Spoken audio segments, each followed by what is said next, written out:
Assalamualaikum warahmatullahi wabarakatuh. Saya Zazilatun Zaziroh dengan NIM 2123051. Saya akan mempresentasikan penggunaan tanda baca. Teman-teman, jika sebuah teks tertulis, tentu kita dapat menemukan beberapa tanda baca di dalamnya. Saat menyimak sebuah teks pun demikian.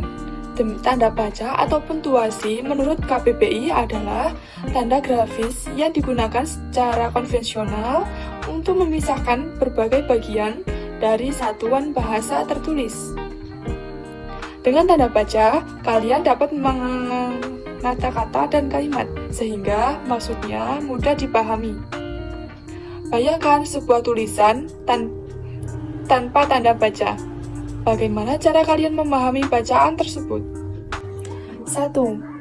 Tanda baca.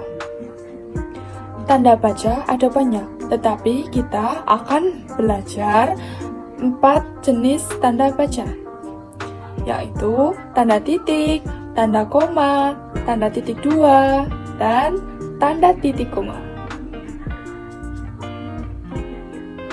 A. Tanda titik. Tanda titik mempunyai beberapa fungsi, dan salah satunya dipakai untuk mengakhiri kalimat. Contoh, kalimat pertama. Bus itu penuh penumpang. Nah, teman-teman, setelah kata penumpang, kita memberi tanda titik. Kalimat kedua, saya berdiri di belakang sopir.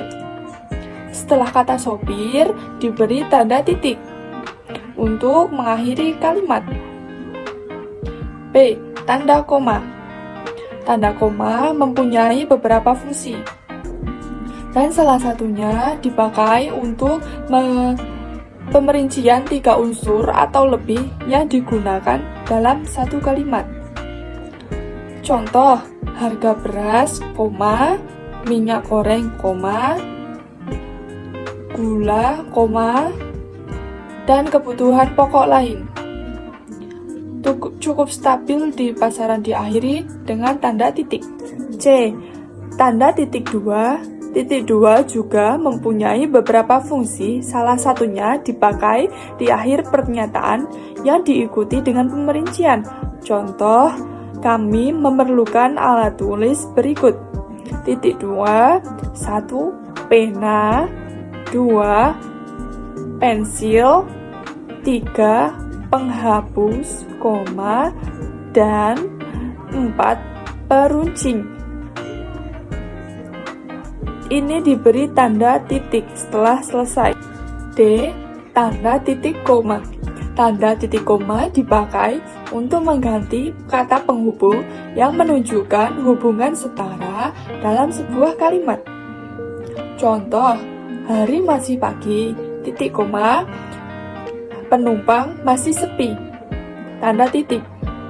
Dalam teks laporan hasil pengamatan yang berjudul Penumpang Bus Kota, Sepeda Motor di Indonesia, dan Bendi di Kota Padang, kalian menemukan beberapa kata yang ditulis dengan huruf miring.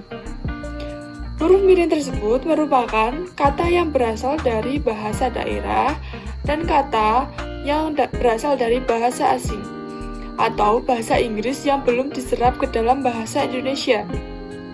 Penulisannya juga belum disesuaikan dengan ejaan bahasa Indonesia.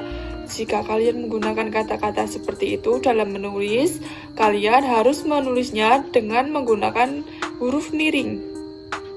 Sebagai contoh, pada penggalan teks berjudul Bendi di Kota Padang seperti berikut.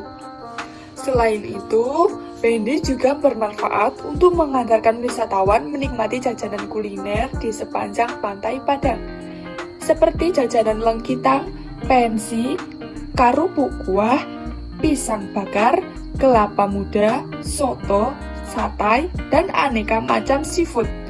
Wisatawan menikmati aneka jajanan kuliner sambil berserfiria menunggu sunset pada sore hari di pantai Padang.